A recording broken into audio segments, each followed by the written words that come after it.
okapi does have a very long tongue, just like the giraffe, as well as a very similar skull structure.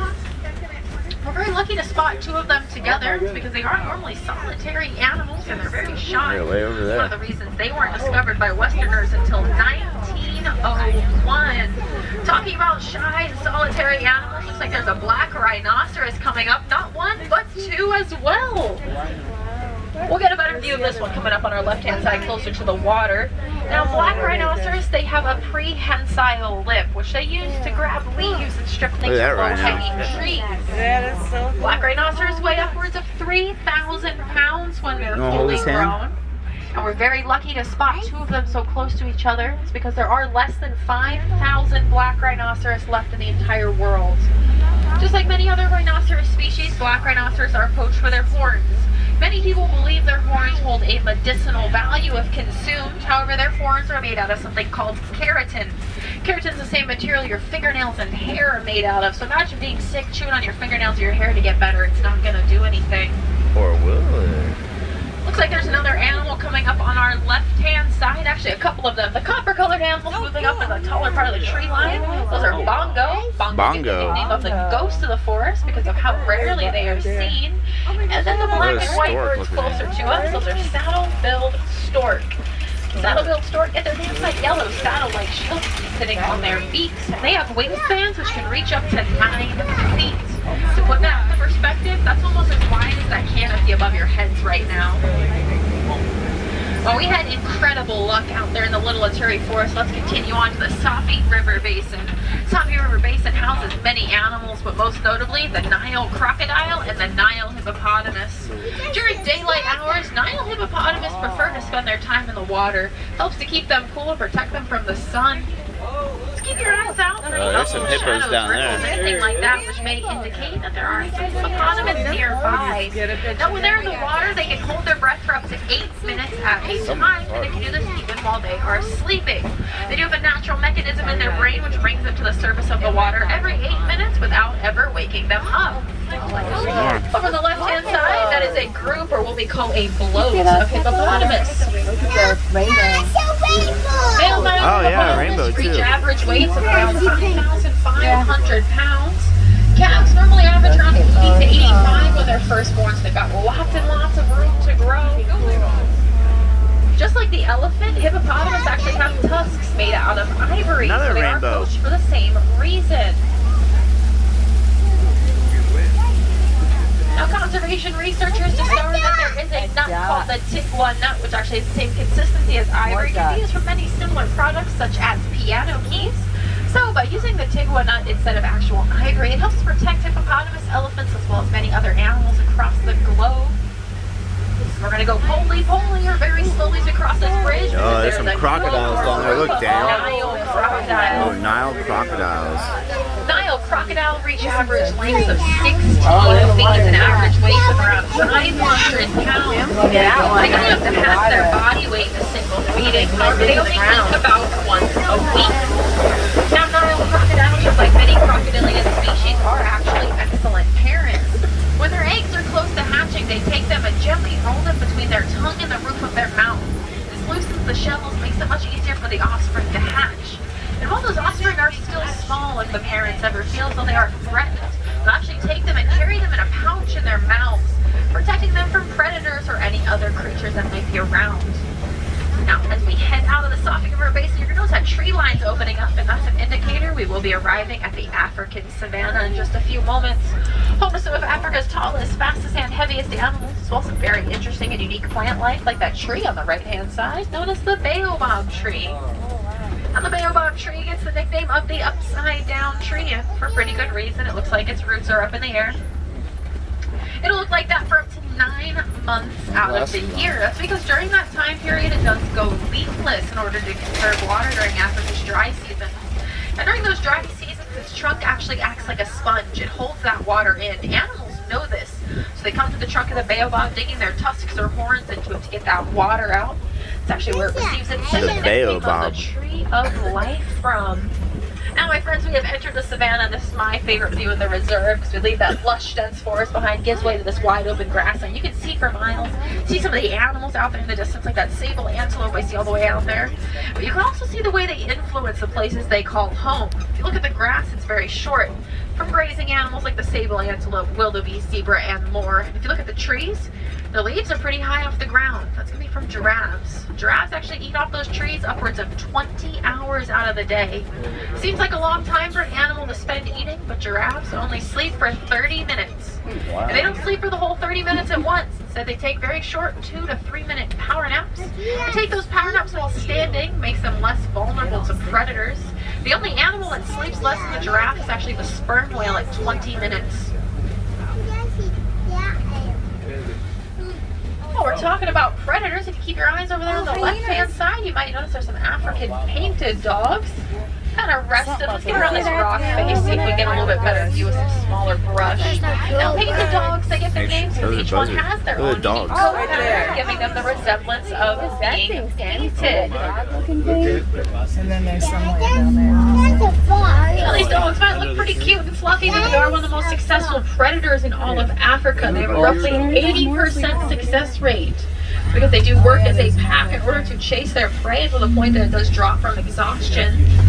Painted dogs are also one of the oldest living canine species, with fossils dating back 200,000 years ago.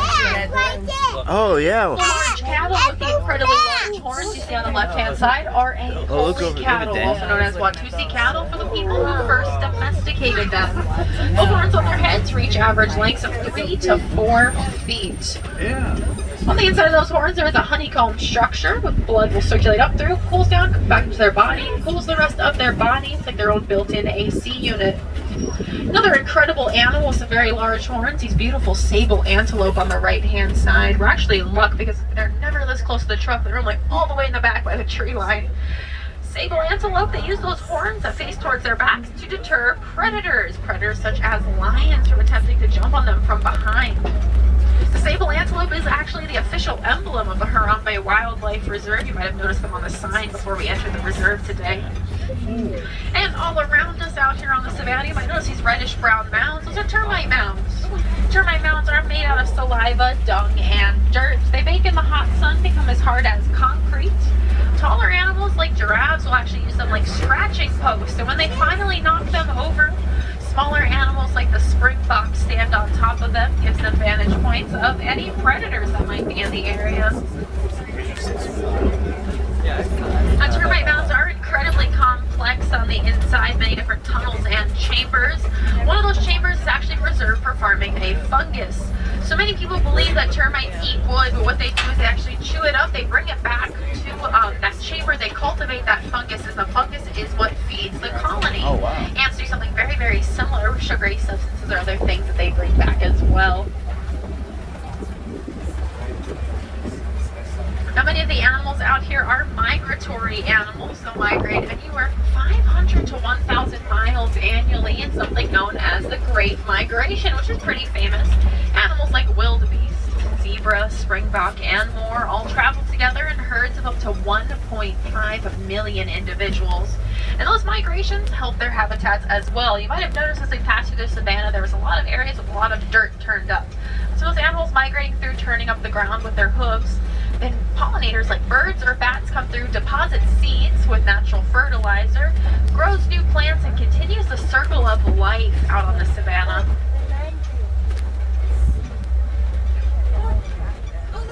Moving slowly along, you might notice a lot of knockdown trees. Now, knockdown trees normally You don't tell me to stop. elephants, but looks like we're in luck. The giraffes are coming out finally today. Those are Maasai giraffe making their way out right now. They woke Maasai giraffe are one of 9 subspecies of giraffe, and we can tell them apart from the others by looking at their spots, which are a little more rough, a little more patchy, almost like a jigsaw puzzle piece. Above their head's actually a picture of a reticulated giraffe. Their spots are a lot more smooth. Oh, that's cool.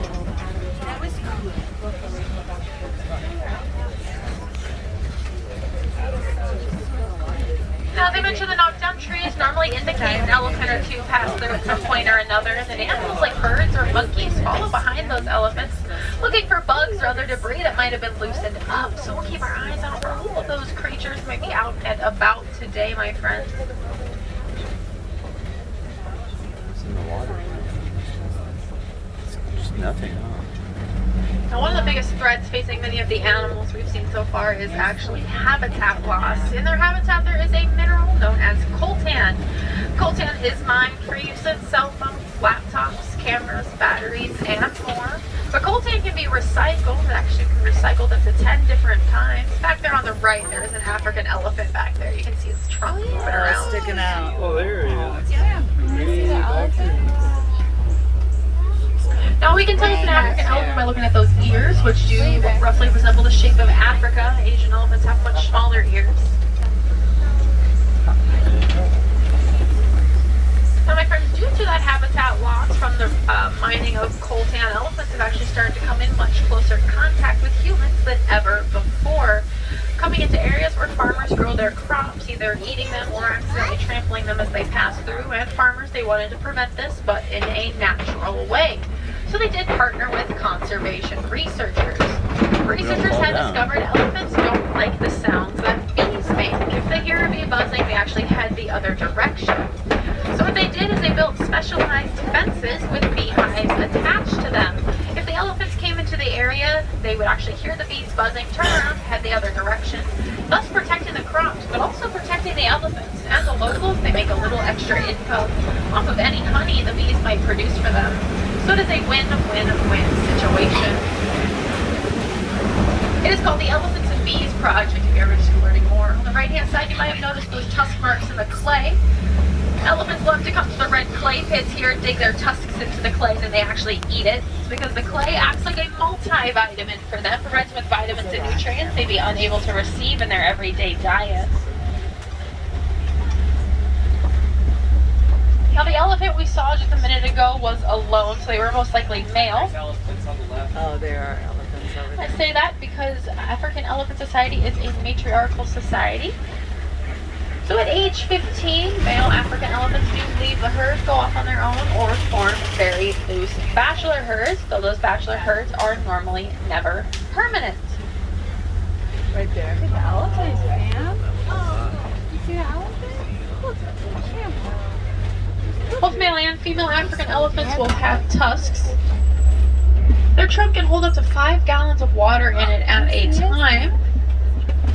Let's get around this way. There should be a better view by the water's edge.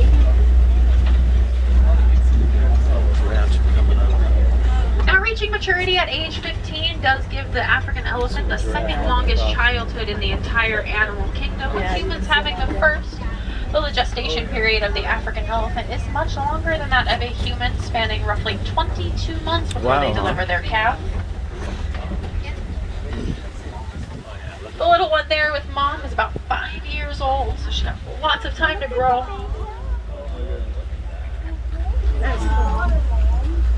Look at that flamingos. Look at the elephant. As we round the corner over on the left-hand side, you're going to notice there is a group of greater flamingo. Greater flamingo are the largest of all the flamingo species, weighing up to 9 pounds when they're fully grown. They're also the lightest pink of all the flamingo species. the baby flamingo. Now, when a flamingo first hatches, it is a gray coloration. They get their pink coloration from food they eat. Food such as brine shrimp or even red-green algae for some Oh, species. they're fighting. Look.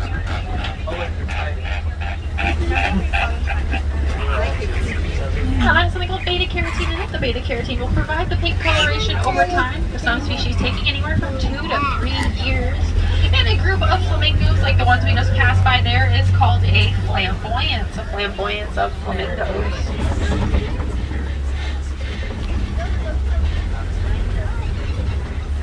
Looks like we stumbled upon the crash of white rhinoceros, a couple calves over here as well.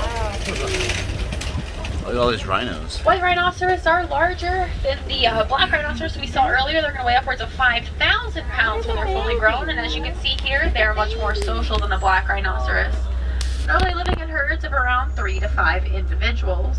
Now, these herds are called crashes. It's because while they have an excellent sense of smell and excellent hearing, rhinoceros have pretty poor eyesight. They can only see about 10 feet in front of them clearly.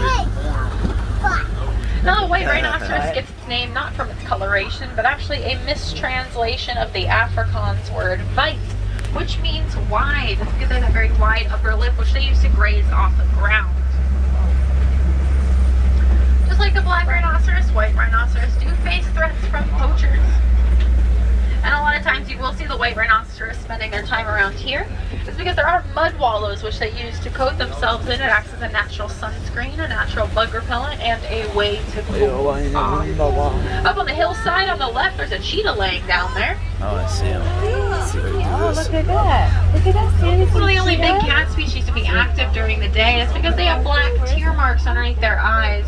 And those black tear marks do reflect the sun. It lets them see much better. Very similar to a football player wearing eyeglasses. Unlike other big cat species, cheetahs lack the ability to retract their claws.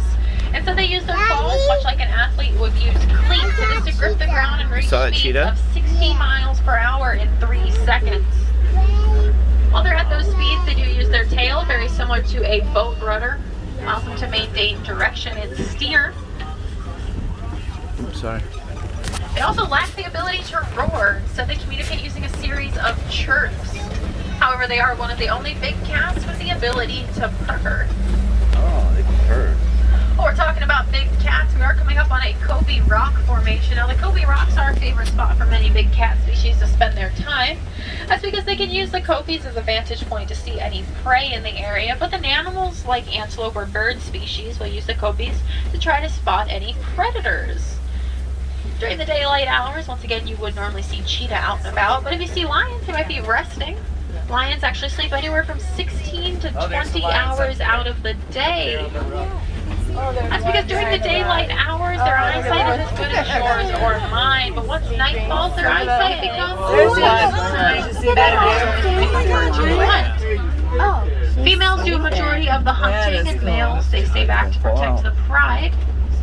If anyone was to ever be separated during these hunting parties, they do have a roar which can be heard up to 5 miles away. Over on the right-hand side, another baby rhinoceros with their mother there. Oh, cool.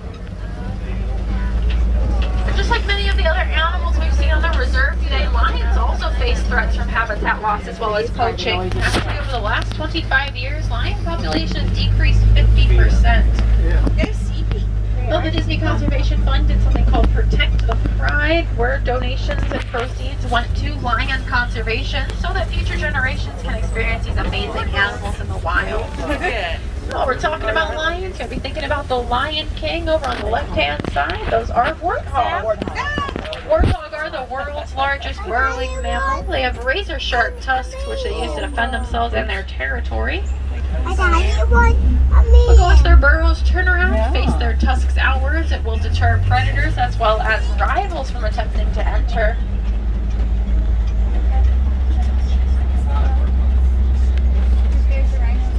Over on the right-hand side, another white rhinoceros here, but if you look on the ground, there's a clutch of eggs belonging to ostrich. Oh, there's an ostrich. An ostrich, they are the world's largest birds, so their eggs are incredibly large as well. Their eggs will weigh up to 3 pounds or somewhere around 2 dozen chicken eggs.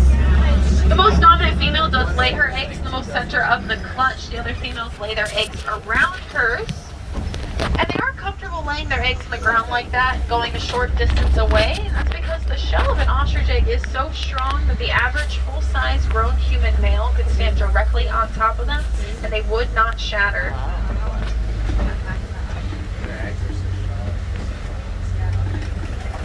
As the forest closes around us once again, that's an indicator we are arriving at the Magadi Glen. The Magadi Glen is home to the Warden's outpost, and looks like their flock of Nigerian dwarf goats are out and about today. The Nigerian dwarf goats are excellent milkers, producing a very sweet and nutritious milk that locals can drink, turn into cheese, or sell at market. When they sell it at market, they rely less on local wildlife for their source of income, making these goats a very important part of conservation. Yeah. They're so cute. The yellow box hanging there is a beehive, very similar to the ones we talked about for the Elephants and Bees project. And for any of my friends on board who really enjoyed those goats there at 9:15, The train to Rafiki's Planet Walk and the conservation station will open up. You can take that train out there. There's something called the affection section, which is a petting zoo where you can interact with goats, sheep, and more.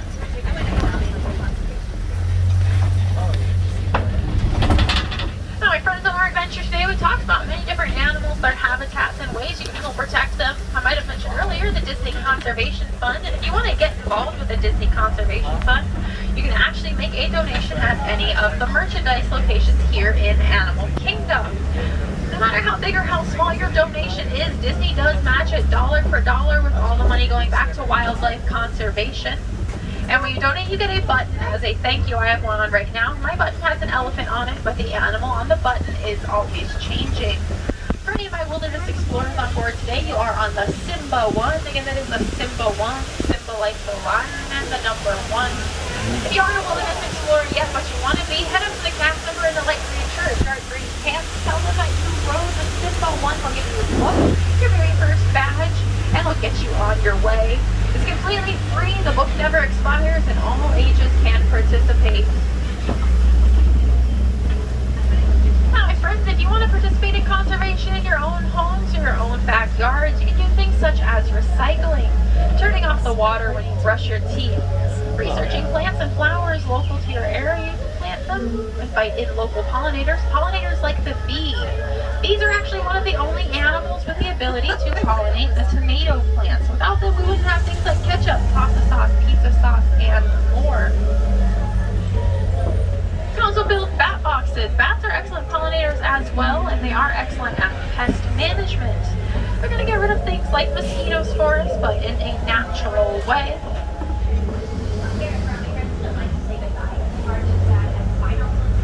Another thing you can do is build something called a bug hotel. Now, bug hotels can be made out of anything you want. They can be made out of recycled containers, sticks, leaves, things like that. I make them out of recycled yogurt containers. You put the sticks and leaves in there. You invite in things like spiders. But if you keep it outside, it keeps the spiders out of your home. But it also keeps away pest insects like those mosquitoes or things that might eat your plants. Quite ready for your adventure here in Africa to be over with yet, you can head over to the Gorilla Falls Exploration Trail. On that trail, you're going to see animals such as the gorilla, the naked mole rat, the meerkat, and more. Over in Asia, there's something called the Maharaja Jungle Trek. On that jungle trek, you're going to see animals like the Komodo dragon and the giant fruit bat. All around the Tree of Life, there's many animals hidden as well. There's two different species of lemur, the ring-tailed lemur and the brown rough lemur. The maroon shark catfish kangaroos with a new baby named Buckeye. There's going to be porcupines, Galapagos tortoises, and more. Other species of flamingo, if you really like the flamingos, there's going to be the lesser flamingo over there, as well as lappet-faced vultures. Around the front of the park, there are some animals as well. You're going to see animals like the muntjac, the babirusa, and even the giant anteater. They're a little hidden, so you got to keep your eyes out for them as you move around.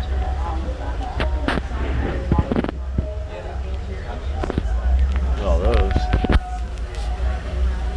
I do appreciate everyone being so patient as we hang out here for just a second longer, waiting for the trucks ahead of us to clear out. As soon as they clear out and go on their way, we will be ready to continue on, and you will get on to your next adventure. Once again, for any of my friends on board who want to be wilderness explorers, you can head to the cast member here called